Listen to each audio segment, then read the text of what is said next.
Hey guys, so go ahead and get your composition book out. We're going to be talking about function notation. Anytime you see the word notation, that's just going to mean a different way of writing something. Okay, so let's just start with a function that you're familiar with, something you've seen before. Y equals mx plus b. Okay, it's a really great formula. Now, we're going to write it a little differently because this is a version that you may see on the STAR test, okay?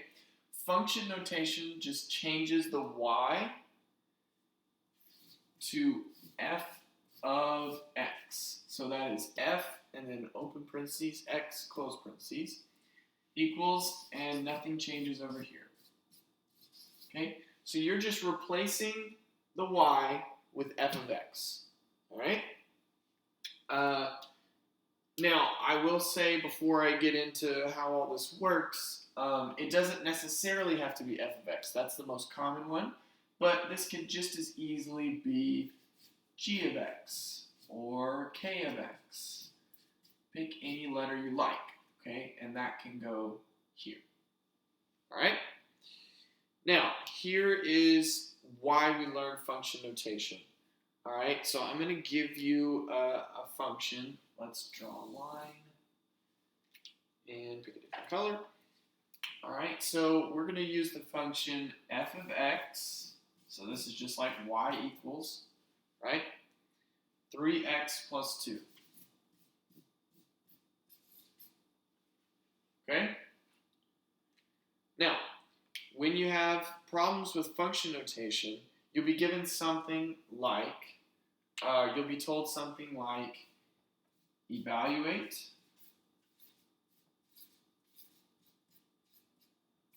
for f of, let's just go with 4. Okay?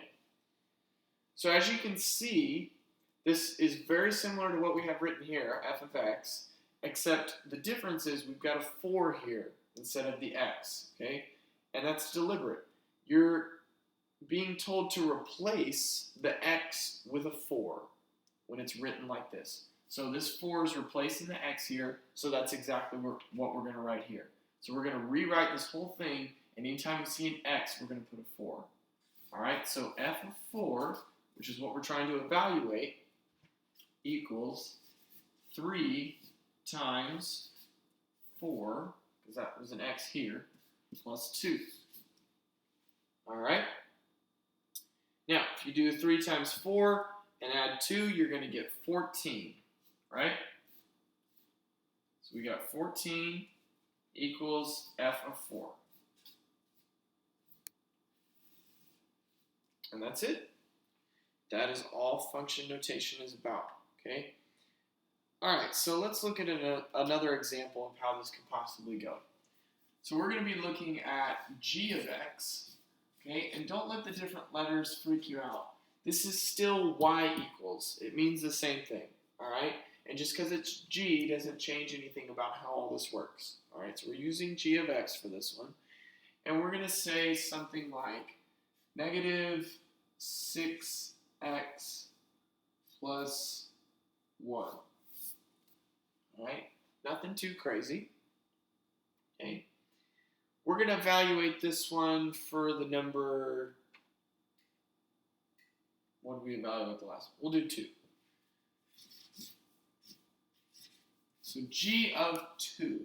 Okay, so this would be if the problem asked you to evaluate for 2. G of 2. Okay, so now we're going to take everything that was an x and replace it with a 2. All right, so negative 6 times x, which is now times 2, plus 1. All right, negative 6 times 2 is 12, negative 12, plus 1 is negative 11. So then g of 2 equals negative 11. All right, now, let's do one more example.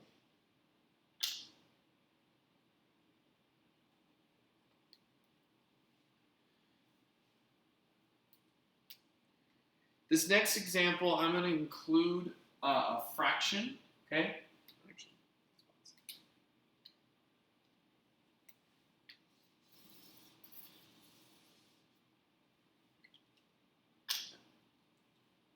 All right, this next example, I'm going to include a fraction because I know sometimes these freak us out a little bit. Okay, so we're going to write h of x equals 2/3 x plus 7. All right, we're going to evaluate this one.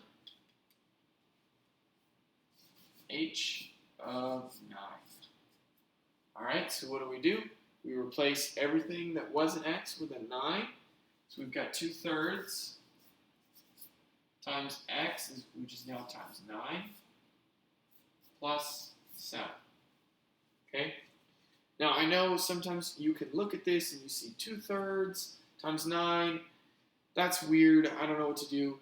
There's two ways you can handle this. Okay? You can either type in your calculator. So let's draw little arrows here.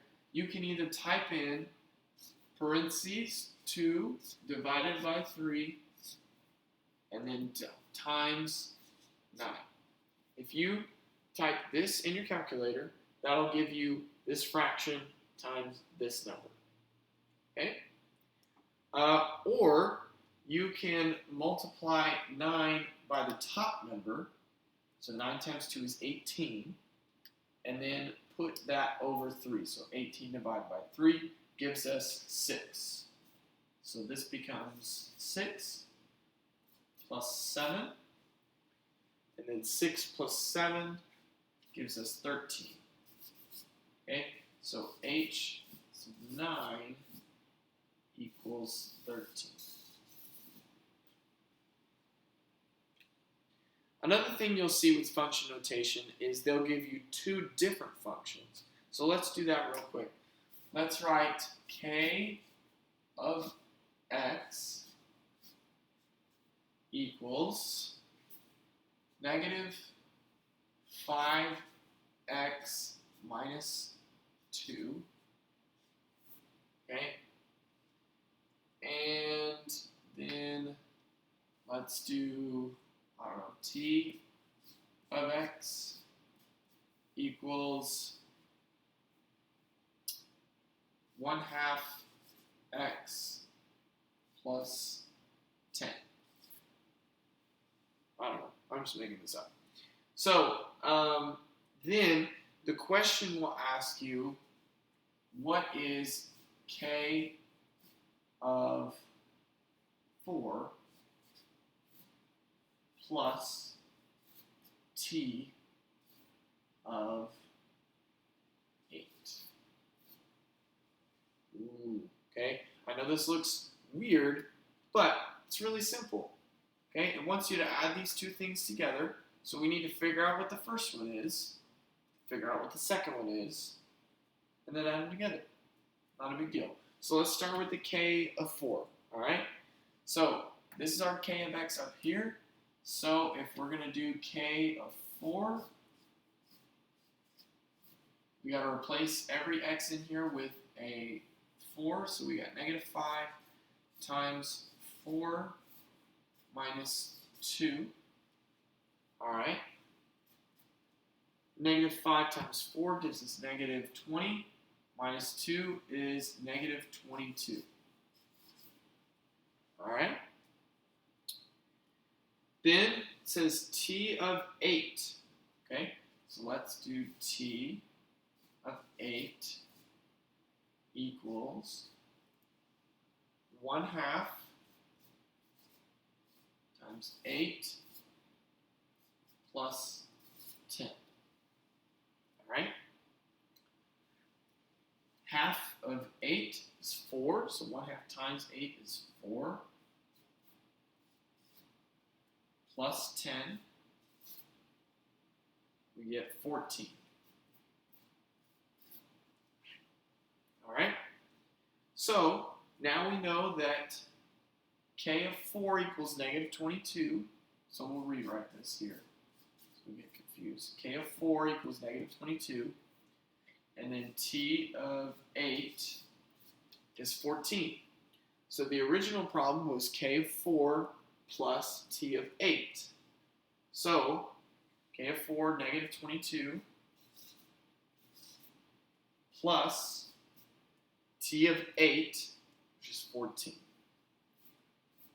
And if we plug that into our handy-dandy calculator, we get that negative 22 plus 14 is negative 8.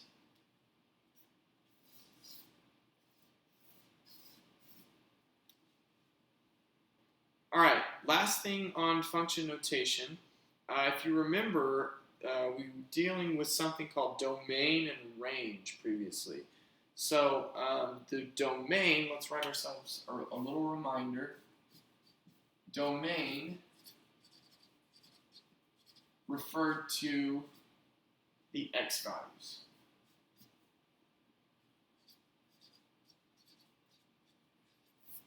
Okay? And then there was also the range, which always referred to the y values, but with function notation, y can also be represented as f of x. So y or f of x values. All right? So that's a key little reminder, because one more situation you may be presented with, okay, is you'll be given a function. So let me define one real quick. Use different color just for fun. Okay, let's say f of x is negative 7x minus 3. All right? And the problem says evaluate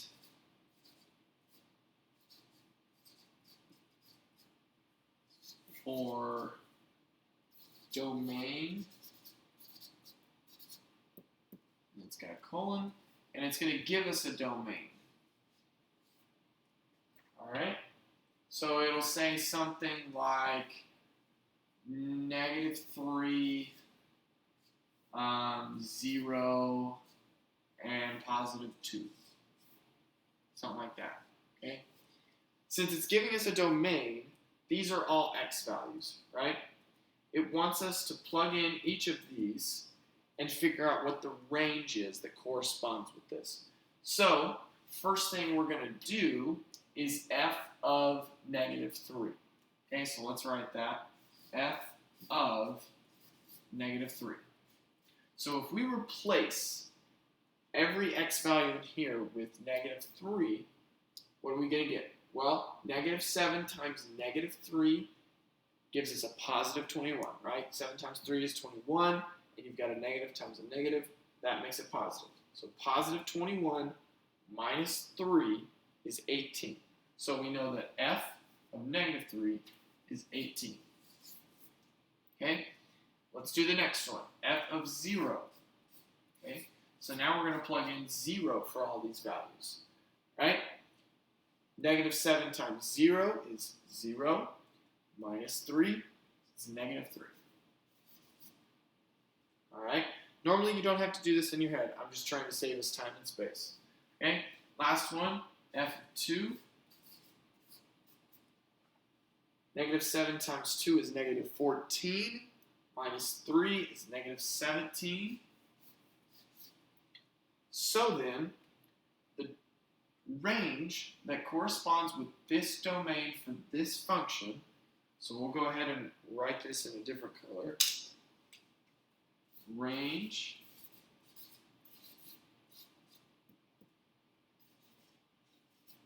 Alright, so we open our brackets. We've got 18, negative 3, and negative 17. And that's your answer. Thank you guys so much for watching, and you can now head to Math Workshop.